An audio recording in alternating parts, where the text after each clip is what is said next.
Welcome, ladies and gentlemen. I'm Armando F. Sanchez. Thank you for being on our program today. I had a wonderful experience of going to an event, which was sort of my first outdoor event concert, if you will. We got to see a folklorico dance, but we were all sitting in our cars. I thought that was very unique. And the location where where we went to was the Muck Cultural Center in Fullerton. I like the ambience. I like the environment of the people. They're very energized, very hopeful that people enjoyed the performance, which was wonderful.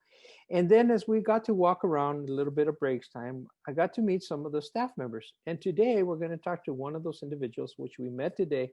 And I was tremendously impressed by her project, which was a poetry board. And I might have her explain what that was. So we had a conversation about it, and the more I talked to her, the more I was impressed with her. So then I thought, I've got to have her on the show. So I want to read her background. Katharine Zaun. Katharine Zaun is a writer and educator, passionate about lifelong learning and the creative process. With master's degree in comparative literature and peace education. I love that part, peace education. That really hit me. Like, that's unique. Her work lies in the intersection of education and arts-based practice. She taught English at the university level, worked with international nonprofits as a curriculum consultant, and traveled to Costa Rica as a Rotary Global Grant Scholar prior to becoming the 2020 Artist in Residence at the Muckenthaler. We're going to call it the Muck, as it's called normally, Cultural Center in Fullerton. For the Muck, she writes poetry monthly, holds virtual poetry workshops, and recently started the Founder Poetry Project to engage local community members in the arts during the COVID-19 period. Thank you for being on our program, Katharine. Thank you for having me. It's a pleasure. Let's begin, first of all. You mentioned the Muck, the Muckenthaler Center. Could you tell us what the center is? Because that was the first time I've ever been there, and I was very impressed by being there. Yeah, it's an arts and cultural center, and it's near Old Town Fullerton. And what it is, and I love that you have it in the background behind you. That the Muck, it was an old mansion owned by the Muckenthaler family, and then it was donated and to be used as an arts and culture center. So now they have different educational programs. They have different artists on staff that hold classes. They have various outreach programs, concerts. And so, as you mentioned, the concert that you went to, there's been a drive-in concert series. So they do all sorts of different programs for the community. That's wonderful. And it felt very welcoming. I mean, for not being there, they really tried to make people feel like, almost asking people, what else should we have here? But it was very, very uplifting. And again, that was my first concert, very safely done. Everybody was remote. So it was really wonderful. We're going to give out information about the Muck as we go into the program.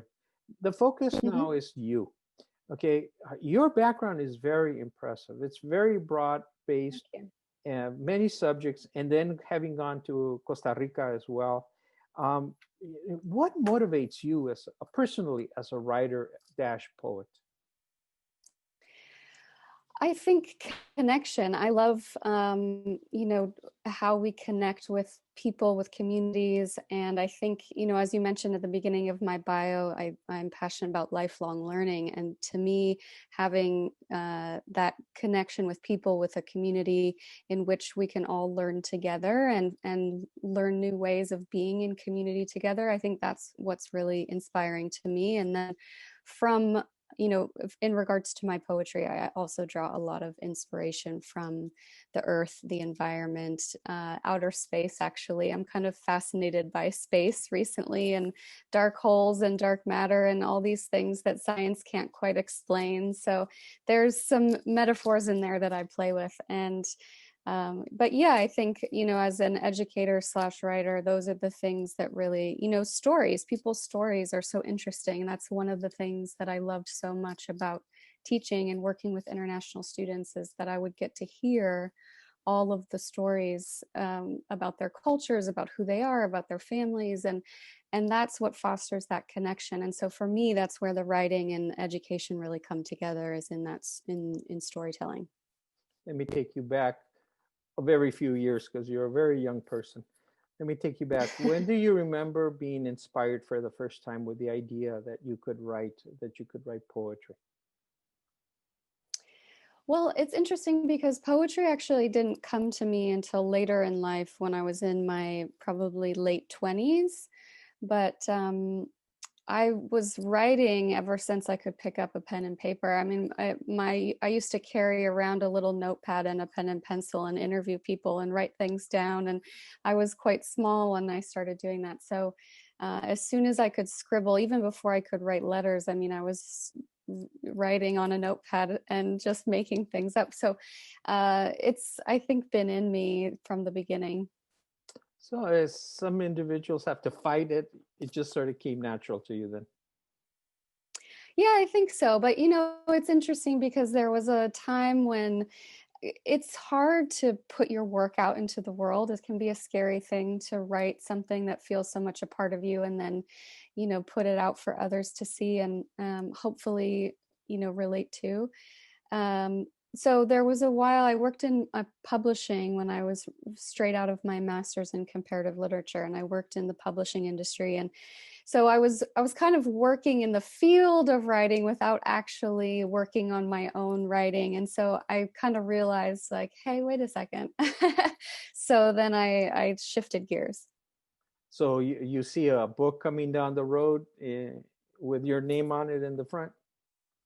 Well, I'm actually working on a chapbook for the Muck. So it should come out around January. And a chapbook is a small collection of poems. So it's usually under somewhere between 30 and 50 poems. Mine will be quite small, probably around 20. I'm working on it now. It's going to be a collection of some of the things I've created this year as artist in residence. So yes, hopefully in the future, like at a big publication. But for now, at the Muck, I'm working on a small chapbook that will probably be ready in January. I want to ask you about specifically the project that I saw that you had an exhibit that evening, which I Mhm. had the pleasure, and everyone that was there had the pleasure of not only seeing it, but being part of it.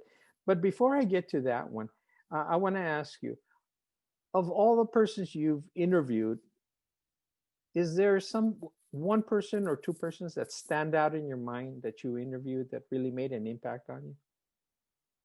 That's such an interesting question. I mean, my writing is more fiction, and so when I was interviewing people, I was a tiny kid, and I was asking lots of questions, and so I would say honestly, the people that have probably impacted me the most in hearing their stories are my grandparents. I was very fortunate to have a close relationship with my grandparents on both sides, and they were very involved in my life, and so I come back to a lot of their stories sometimes because they have such rich histories and stories. And I always just was so fascinated by everything that they had to say, really. And so I think that yeah, I would say it's closer to home. My grandparents have been a big inspiration. My grandmothers specifically. The granddads are cool too, but the grandmothers are both quite powerhouses. One sentence that she said that you remember, your grandmother. Well, she sold all of her clothes when she was 17 years old, so that she could pay for flying lessons, and she got her pilot's lessons at 17 or 18 years old.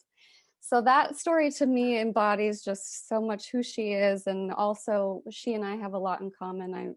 I've always loved to adventure and travel and these things, and so yes, that story is always in my mind. Oh, so you come from a family of daredevils. That's what I'm picking up here.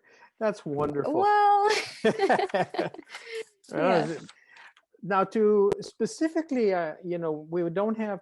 We will post some pictures that you send me about, the area, the particular project.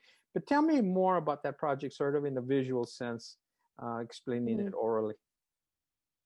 Yeah, so the Found Poetry Project is a moving community mural that's outdoors outside of the Muck right now. And it started as this idea of bringing people together around poetry during this pandemic when we're all struggling to connect virtually and we can't see each other in person.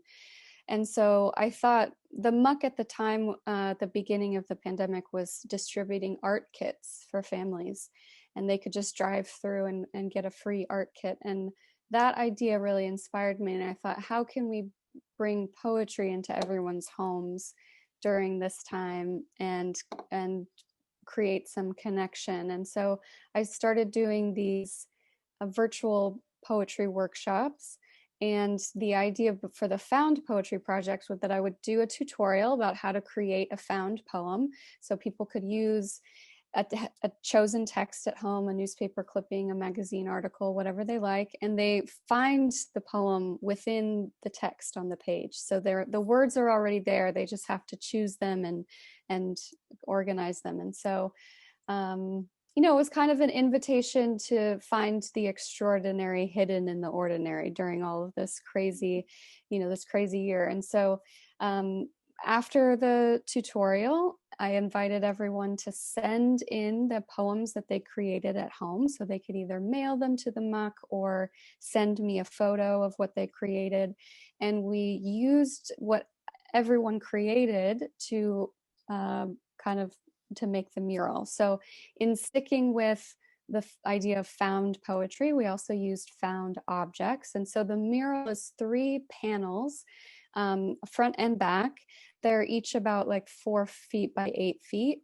And the poems are all exhibited on the front side of the mural. The backdrop to that was found objects, as I mentioned. So we used cardboard and frames and all these kinds of objects that we already had around us. So we didn't have to buy or make. And so we used these found objects to create that pixelated background, which you'll see in the photo, that's sort of representative of our very digitally saturated lives right now. And then the poems are kind of strung up as representation of the ways that we're connecting and creating a new narrative together during this time. So it's at the Muck through the end of October. And on the back side, there's a chalk wall we painted with chalk paint and also magnetic paint, and there's some magnets. And so people can write their own poems or use the magnetic words to create a poem, so that if they didn't have the opportunity to take part in the project at the beginning, they can come and interact with the mural in that way. So yeah, it's been really fun. I looked at it and I thought, this is such a straight approach to become a poet. Yeah, I'm not a poet. Or at least I didn't think I was. But once I saw that display, I realized anyone can be a poet. Like you say, you take what I saw was a article that people had blotched out what they didn't want and just left the lettering that they did want. And then you read it down and it all made sense. And wow, what an idea. It was so straightforward. The other thing that I felt was there was no criticism. There was no system to criticize it or grade it and so I felt that it was open to everyone. Is there an age group for contributing? We actually had on the calls, we had ages from 9 to 85. But as far as the ages of the poems that are actually on the exhibit, because some people didn't send in their poems, most people did, but some people put their names on them and some people didn't when they sent them to us. So if they signed it or they put their name, we kept their name, but if they didn't put their name, we left it anonymous. But yeah, on the virtual workshops themselves, I've been from age 9 to about 80, 85. Can people still contribute to it today? So if they'd like to participate, I'd suggest going to the mural at the Muck, and they can, participate in creating poems with the magnets on the backside. They can use the chalk wall to write and contribute in that way. If they'd like to make a found poem and they want to send it to the Muck, I'm also happy to keep collecting them if people are interested in just sharing their work. But yes, to participate with the mural and interact with the mural, I would invite everyone to head over to the Muck. Now, I made a statement at that time, having, sort of analyzed it and talking to you, was Mm-hmm. this should be something that should be done everywhere, should be replicated. Mm. And it's no limit that it has to be in English. It can be in any language as well. I thought the approach was very straightforward and it invites people to be creative, give people that creative side, and you allowed the project allowed for that. So I want to thank you for that inspiration, and hopefully it will idea Thank will carry you. worldwide. Is there a location, a website for the Muck? There is. So the Muck is just themuck.org. And then I have my website with it, which is katharinezaun.com. So you can look up either the Muck or myself. And I'm also on the Muck's website. So there's lots of information there about the artist in residency program, which is new within the last couple of years. And they rotate artists. So last year there was a dancer. This year, obviously, myself as a writer. So who knows what next year will be. And then you can also find information about the drive-in concerts, the gallery, and all those kinds of things. Yeah. What exactly is a artist in residence? I mean, I've heard the term before, but I've never been Mm-hmm. quite super clear on what it is. Yeah, well, it's an opportunity for a cultural center like the Muck or another type of organization or institution to support kind of an emerging artist. So it gives you a little bit. It's an honorary position. Sometimes comes with a small stipend, depending obviously on the institution and what they can afford. And so um, generally it depends as well on your medium, right? If you're a painter, you would probably have access to a studio that you could paint in, and that would all be provided by the organization that's supporting you. So yeah, it's usually a year long, but it also, they have very short residencies as well, where it's a couple months or a couple weeks in some cases. But yeah, it's been a really, really wonderful opportunity. I feel very grateful to have been selected this year at the Muck. Unfortunately, we're running out of time, but I've got to slip in this question on you. Tell us about your experience in Costa Rica. I loved Costa Rica so much. Oh my goodness. I was at the UN University for Peace, which is outside of San Jose. It's in the Central Valley.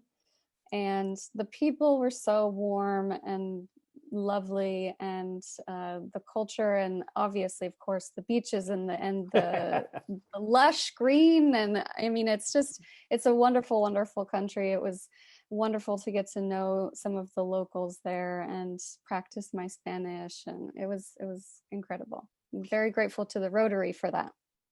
I happened to go whitewater rafting in Costa Rica, and we went through the Mm. pineapple Mm-hmm. plantations. It was Aren't they a incredible? fantastic experience. So I Yeah. have wonderful experiences about Costa Rica, and their coffee, Yeah. ni se diga, ni se diga. Yeah. As we're coming to a closing, I'd like to ask you, do you have, as a writer, both Mhm, personal and professionally as well, mhm. do you have any advice to people out there that think, I have this nudge to be a writer, but I'm not sure how to get started? Do you have any advice for these individuals? Yeah. I mean, I would say it's about kind of creating a habit. It's a muscle that you, just as you would, go to the gym and work your biceps or whatever, that's a muscle. Writing is a muscle that you can exercise as well. And so sometimes I think we get it in our heads that we have to have the right inspiration, and we have to have our desk ready and our cup of tea next to us, and everything's got to be perfectly in place so that we can draw on this inspiration and write. But I think writing can happen at any time. And sometimes what I do, and I've heard other very prestigious authors say this too, take a timer and set it for 20 minutes every day, and just, that's the only thing you can do in those 20 minutes is write. And then eventually 20 minutes might turn into 2 hours or whatever it is. But yeah, I think it's just sitting down and doing it and not worrying about it being perfect. Sí. That's great. That's wonderful. I'm trying to think it all in. This is especially the idea. Like you Yeah, said, I've never seen that comparison of a muscle, but it makes perfect sense.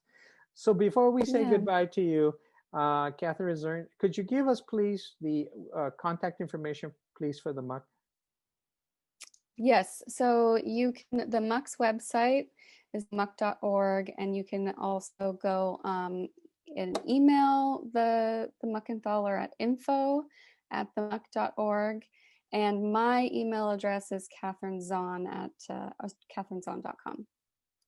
Wonderful. Well, thank you very much for your time. Thank you for the inspiration.